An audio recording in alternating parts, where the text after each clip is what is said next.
ओम शांति। आत्मा की higher stage. आत्मा जब अपने हायर फ्रिक्वेंसी में है तो परमात्मा के साथ है, तो वह कैसे अनुभव करेंगे? आत्मा हूँ मैं। संसार में जो कुछ भी हो रहा है, प्रकृति घटनाएं हो रही हैं, सब एक ड्रामा के तरह सामने प्रकट हो रहा है। ये सभी संसार मेरे ही अंदर है, मुझ आत्मा के अंदर ही है। मेरी कॉन्शियसनेस से मुझे सब समझ आ रहा है। वह मात्र एक कल्प का पार्ट भी हो सकता है। हर किसी आत्मा का अलग अलग रोल ड्रामा में एक्यूरेट है और सब आत्माएं उसे बखूबी निभा रही। सभी आत्माएं अपना पार्ट प्ले कर रही हैं, जैसा कि ड्रामानुसार उन्हें मिला है। लेकिन उसके पीछे जो आत्मा उस पार्ट को लाइट शाइन कर रही है, उसे कोई भी फर्क नहीं पड़ता। आत्मा का असली स्वरूप एकदम श्रेष्ठ, वह परमात्मा की तरह ही पवित्र है। हर आत्मा अपने रोल में आकर अपना अपना कार्य ड्रामानुसार कर रही है। कोई घृणा का रोल प्ले कर रहा है, कोई अच्छे कर्म करने का, कोई खुश हो रहा है, किसी का पार्ट दुखी होने का है, कोई बैरिस्टर है, कोई डॉक्टर की पार्ट प्ले कर रहा है, कोई मजदूर है, कोई टीचर है, कोई टेररिस्ट है, कोई किसी को मारने का प्लान कर रहा है, कोई मरने का रोल कर रहा है, कोई मरीज है, कोई डॉक्टर है, कोई दुश्मनी का रोल प्ले कर रहा है, कोई मित्रता को निभाने का रोल कर रहा है। हर एक आत्मा अपना अपना रोल बखूबी अपने अनुसार प्ले कर रहे हैं और बेस्ट से बेस्ट प्ले कर रहे हैं। चाहे बच्चे स्कूल जा रहे हैं, माता खाना बना रही है, चोर अपना चोरी की प्लानिंग कर रहा है, सभी की मन, बुद्धि, संस्कार, संकल्प ड्रामानुसार एक्यूरेट प्ले हो रहा है। जैसा जैसा जिसे पार्ट मिला है वो निभा रहा है। मैं आत्मा इन सब से न्यारी होकर, एकदम अशरीरी होकर परमात्मा के सानिध्य में अपने आप को बाबा के सम्मुख देख रही हूँ। बाबा शांत स्वरूप प्रेम का सागर है। मैं भी बाबा की तरह ही शांत स्वरूप प्रेम का सागर हूँ। बाबा सर्वशक्तिमान है।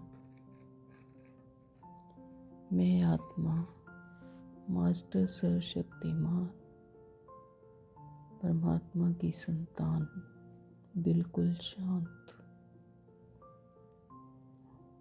हूँ। परमात्मा की तरह ही गुण शक्तियों के भरपूर हूँ। बाबा सुख दुख से न्यारा है। जीवन में जो कुछ भी सुख दुख है उससे आत्मा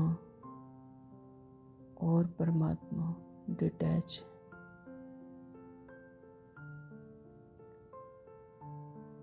परम धाम की स्थिति में, आत्मिक स्थिति में स्थित होकर, बाबा के साथ कंबाइंड होकर, मैं आत्मा साक्षी होकर मन बुद्धि संस्कार को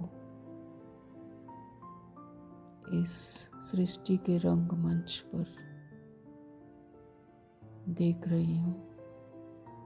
उसमें चल रही कहानी को देख रही हूँ। कहानी मुझे मेरी लग रही है। जो पार्ट चल रहा है उसे मैं ही समझ रही हूँ। हर रिश्ते मुझे मेरे लग रहे हैं। मेरा नाम,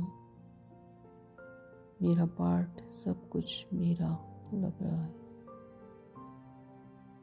मैं आत्मा किसी की बेटी, बेटा, माँ, पत्नी,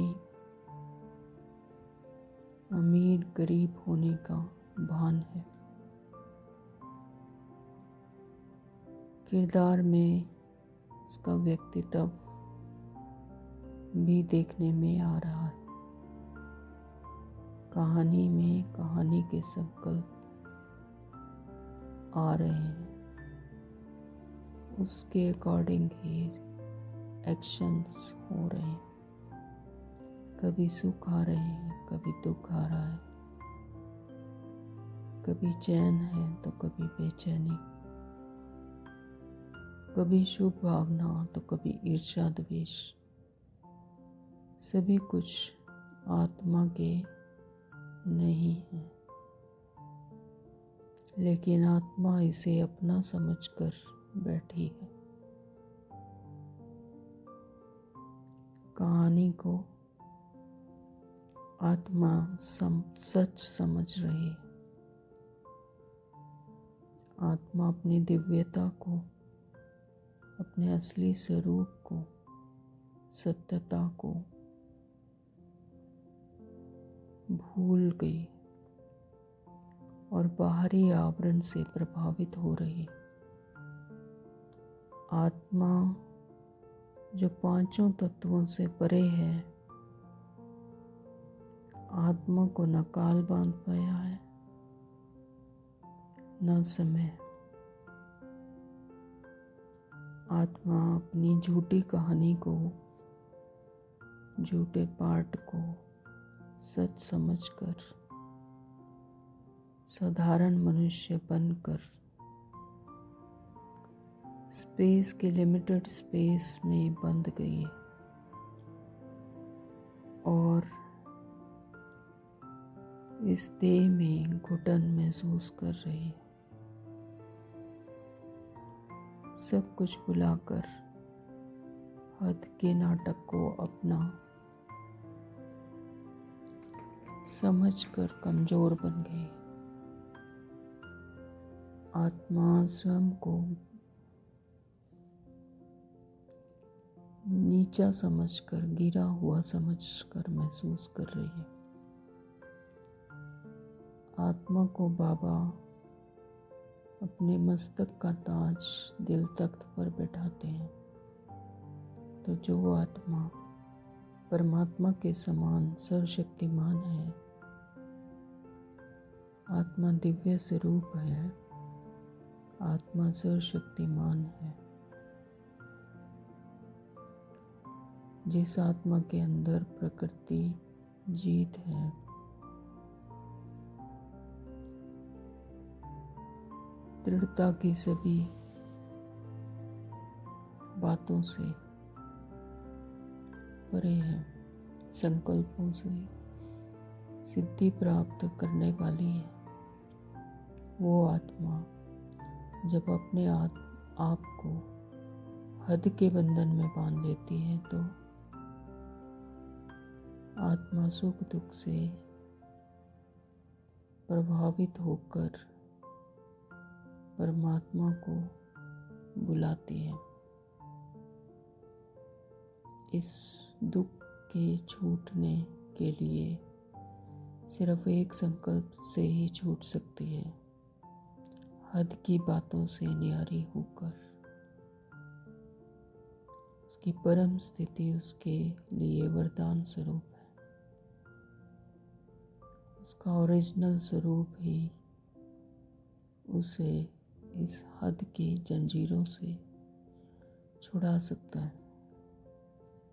आत्मा यदि जान ले कि नाटक का हर सीन, थॉट्स, इमोशन, सेंसेशन, सब कुछ से वह न्यारी है और अपने सत्य में टिकने से अपवित्रता को समाप्त कर सकती है।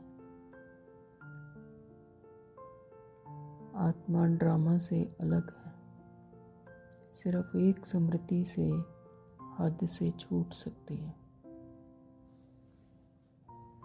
तो नाटक का परिवर्तन होने वाला है। आत्मा अपनी हाईएस्ट पावर स्थिति में रहकर, स्थित होकर, अचल अडोल एक रस स्थित होकर इस ड्रामा रूपी नाटक से उपराम हो सकती है और अपनी परम आनंद की स्थिति को पा सकती है। Om Shanti. Thank you Baba.